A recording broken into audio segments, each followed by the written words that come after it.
प्रामाणिक समाधान। गुरुवार नमोस्तु। आजकल बच्चे मोबाइल गेम में, युवा व्हाट्सएप में, बुजुर्ग टीवी में लगे हुए हैं और मंदिरों में रखे शास्त्रों का स्वाध्याय कोई नहीं करता है। तो इन शास्त्रों का क्या होगा?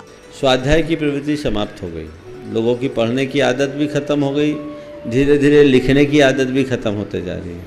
फिर भी लोग पढ़े लिखे करा रहे हैं, जो पढ़े नहीं लिखे नहीं फिर भी पढ़े लिखे हैं। ये बड़ी विडंबना है, हमें इन सब चीज़ों को सोचना चाहिए। समय तेजी से बदल रहा है। पहले विज्ञान का युग था, अब टेक्नोलॉजी का युग आ गया, सब कुछ डिजिटलाइज हो गया।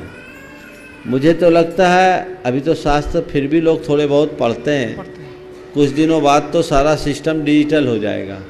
जो कुछ होगा लोग अपने गैजेट्स में ही देखेंगे। ये परिवर्तन है। लोगों को समय निकालना चाहिए उन कार्यों के लिए जिससे हम अपने जीवन को सुधार सके, अपने जीवन में उतार सके। स्वाध्याय की रुचि हमेशा जगाना चाहिए। जो मनुष्य स्वाध्याय से जुड़ा रहता है वो कभी संसार में दुखी नहीं हो सकता। न भी अथि न भी हो ही दी, सज्जाय समम तवम परो तवो कम्मम। न तो है न होगा, स्वाध्याय से श्रेष्ठ कोई तप नहीं। स्वाध्याय परमम तपः, ये उक्ति बड़ी पुरातन है। मन को खुराक देना जरूरी है जीवन में, और जितने भी माध्यम तुम्हें मिलते हैं वो सब मन को भटकाने वाले हैं। स्वाध्याय एक ऐसा प्रशस्त निमित्त है जिससे आप अपने मन को रमा सकते हो, टिका सकते हो, उसमें निखार ला सकते हो। इसलिए स्वाध्याय के प्रति उत्साह जगाना चाहिए। हमारे आचार्यों ने अपना मौलिक और कीमती समय हम सब के प्रति हित की भावना से हमारे लिए दिया ग्रंथ लेखन में।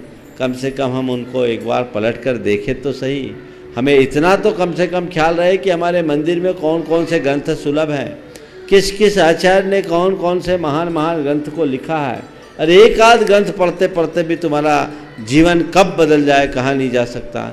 इसलिए स्वाध्याय के प्रति उत्साह होना चाहिए, जरूर करना चाहिए। गुरुवार नमोस्तु। अधर्म शब्द साधारणतया धर्म की विफलता को दर्शाता है। तो 6 द्रव्यों में अधर्म को चौथा द्रव्य क्यों कहा है, और पुद्गल द्रव्य और अजीव तत्व में क्या अंतर है? देखिए, अधर्म को धर्म का विरोधी कहा है, बिल्कुल सही है।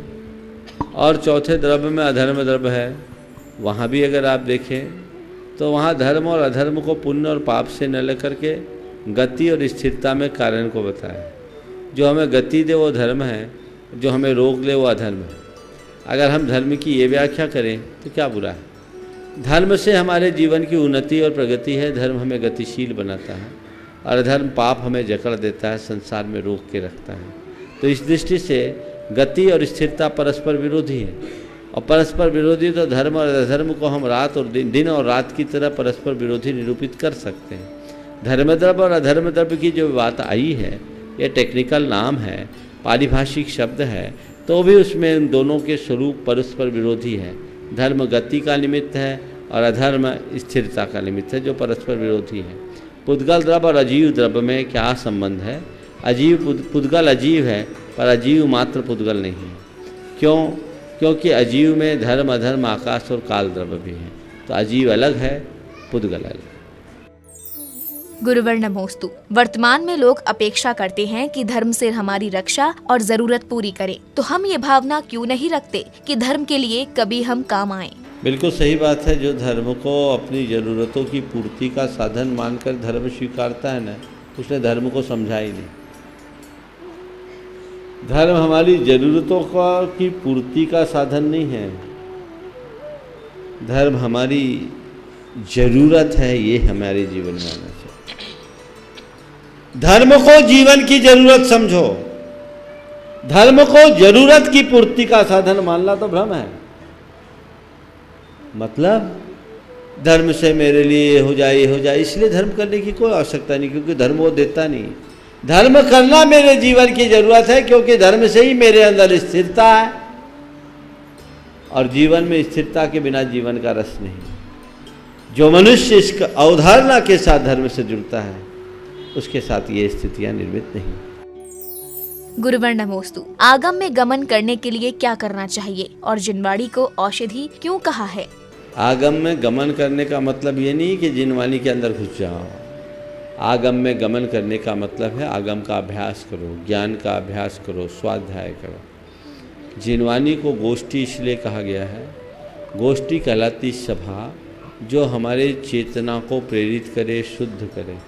तो जिनवाणी की गोष्ठी एक ऐसी गोष्ठी है जिसमें बैठकर हम एक सही दिशा सुनिश्चित कर सकते हैं, इसलिए उसको गोष्ठी कहा। गुरुवर नमोस्तु। आज के युग में यांत्रिक यंत्रों के द्वारा कृषि हो रही है, तो क्या ये उचित है और क्या हमें कृषि में बैलों का प्रयोग करना चाहिए या यांत्रिक यंत्रों का? देखिए, आज यांत्रिक युग है, सब कुछ मैकेनाइज हो गया। ट्रैक्टरों के द्वारा खेती हुई, इसमें समय बच रहा है और चीज़ें हो रही है, लेकिन इसके साइड इफ़ेक्ट्स हो रहे हैं।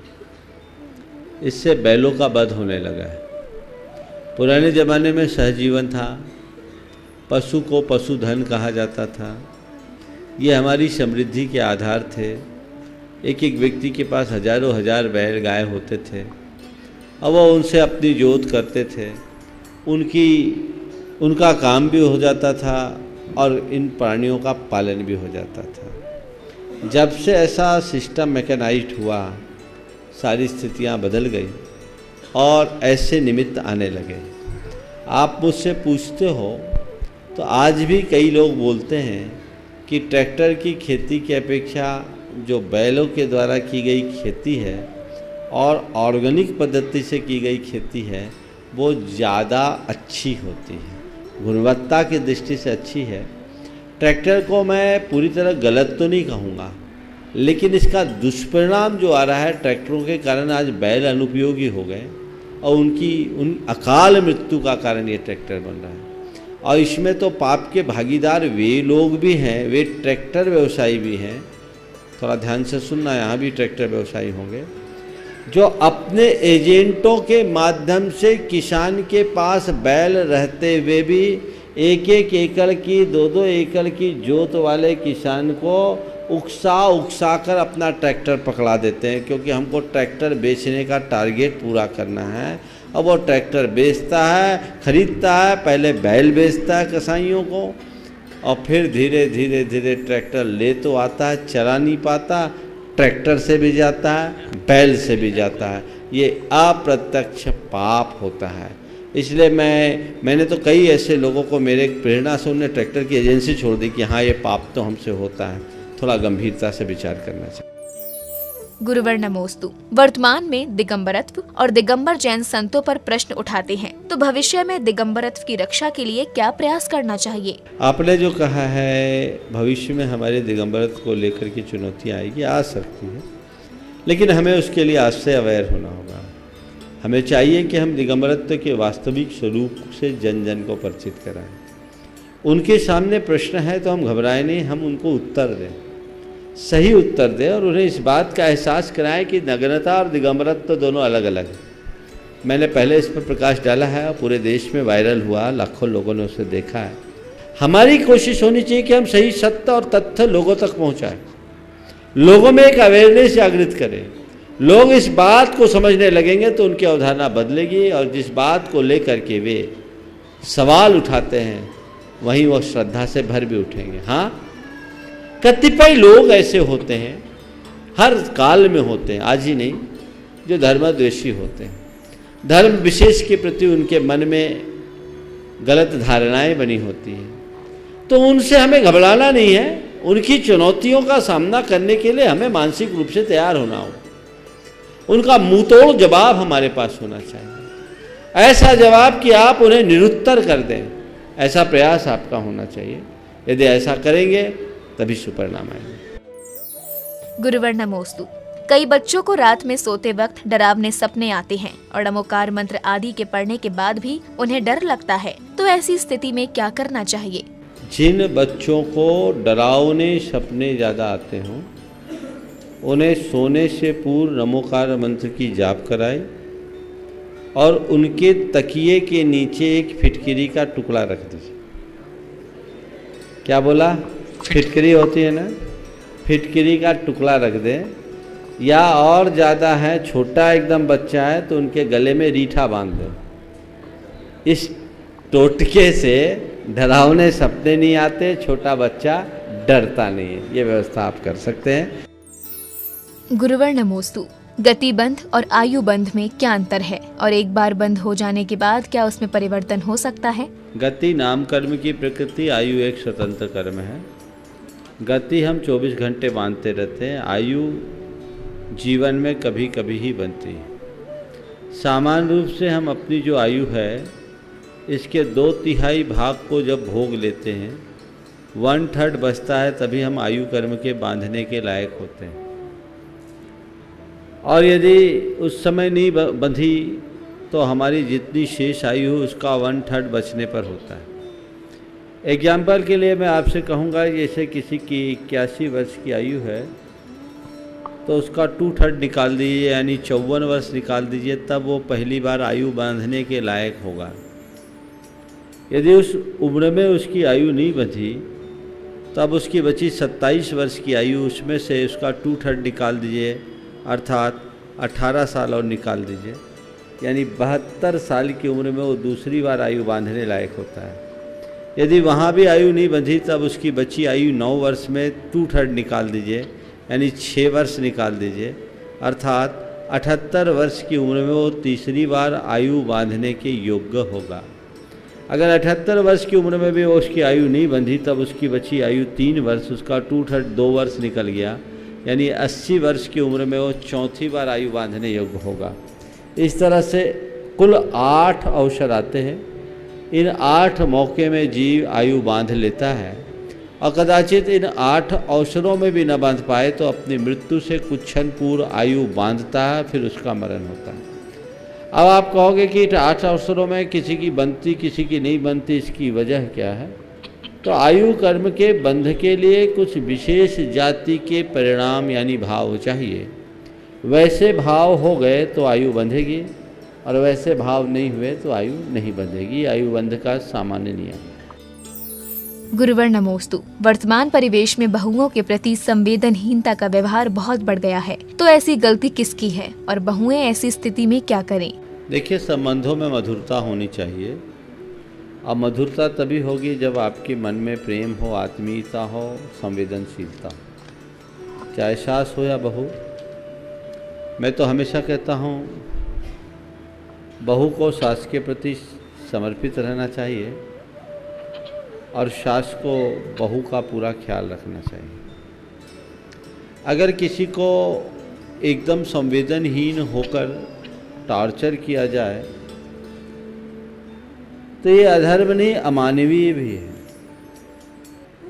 टॉर्चर तो कभी किसी को करना नहीं चाहिए, किसी व्यक्ति को नहीं करना चाहिए, और जब अपने परिवार का कोई सदस्य है तो और भी नहीं करना चाहिए। एक दूसरे के मध्य तालमेल होना चाहिए। अगर बहू में कुछ कमी भी है तो उसे सुधारने का प्रयास करना चाहिए, पर सताने का प्रयास नहीं करना चाहिए। सुधार उपयोगी है, उपादेय है, पर किसी को सताना धर्म नहीं है। आप उसे इस तरह से प्रताड़ित करें कि वो एकदम गहन अवसाद में चले जाए, डिप्रेशन में चले जाए, अथवा वो सुसाइड कर ले, तो बहुत गंदी बात है। बहू में कमी है, आपने उसकी कमी को से प्रभावित होकर ये कार्य किया। मैं मानता हूँ उसकी कमी से भी बड़ी कमी आपकी है कि आपने गलत तरीके से काम किया। सामने वाले में किस भांति सुधार हो, ये प्रयास हमारा होना चाहिए, ऐसी दृष्टि होनी चाहिए, और उसके लिए जो कुछ भी संभव है वो करना चाहिए। देखिए, मेरे संपर्क में एक प्रकरण आया। बहू थोड़ी ये कहो कि संस्कारहीन थी, ज़्यादा लाड प्यार में पढ़ी लिखी थी, घर के कार्यों में बिल्कुल निपुण नहीं थी और थोड़ी आलसी प्रवृत्ति भी थी। अब वो अपने ससुराल गई। उसकी सास बिल्कुल अलग नेचर की, सुबह जल्दी उठना, घर के कार्यों को अपने हाथों से करना, मर्यादाओं का ध्यान रखना, धार्मिक संस्कारों से भरे रहना। बहू और सास की विचारधारा में जमीन आसमान का अंतर दिखा। लेकिन मैं आपको बताऊं, सासू ने बहू से कुछ नहीं कहा। एक बार मैंने मुझे जिसने ये घटना सुनाई उस संदर्भ में कह रहा हूँ कि उस सास की सहेली घर में थी, सासू के गर्दन में दर्द था, फिर भी सासू अपने घर का काम कर रही थी और बहू कुछ नहीं वहीं खड़े थी, ये नहीं कि सपोर्ट करे।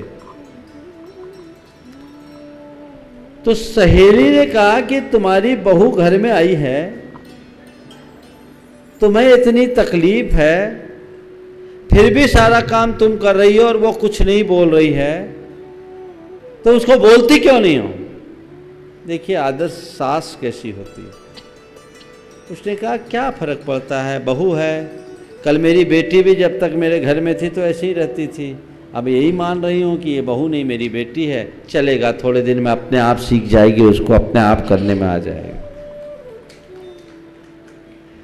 ये वाक्य सास ने बहू के सामने नहीं कहा,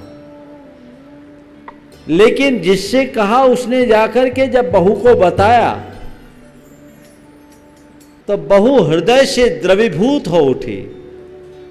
उसने तुरंत आकर के अपने सासू को प्रणाम किया और कहा, माँ मुझे कुछ आता नहीं, मैं हॉस्टल में पढ़ी लिखी हूँ, बाहर रही हूँ, मुझे कुछ भी नहीं मालूम, न मैं मैनर्स जानती हूँ न मेरे कोई संस्कार हैं।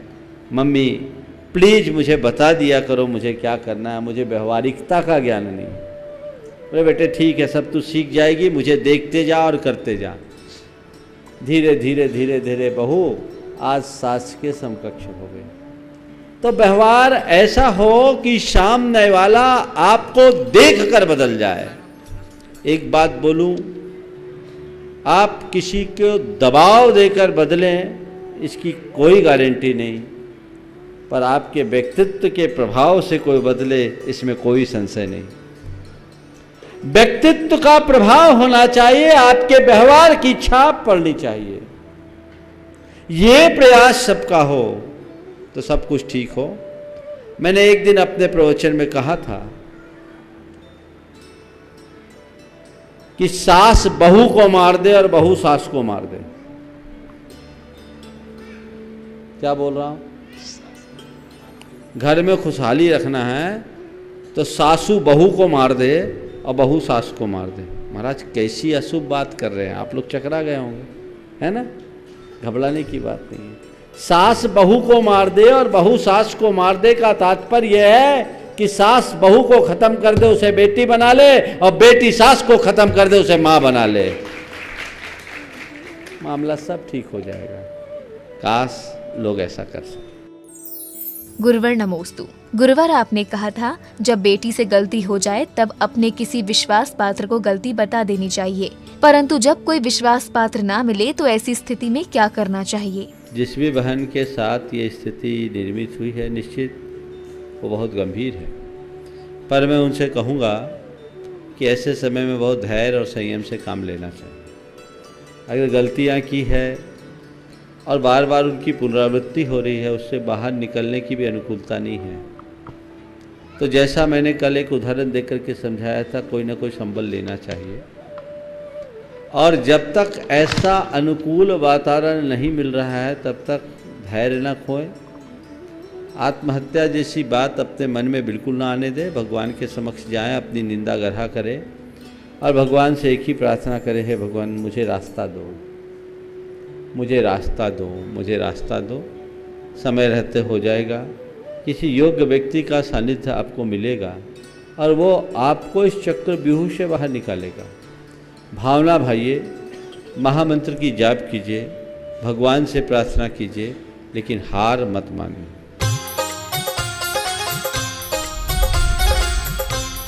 प्रामाणिक समाधान।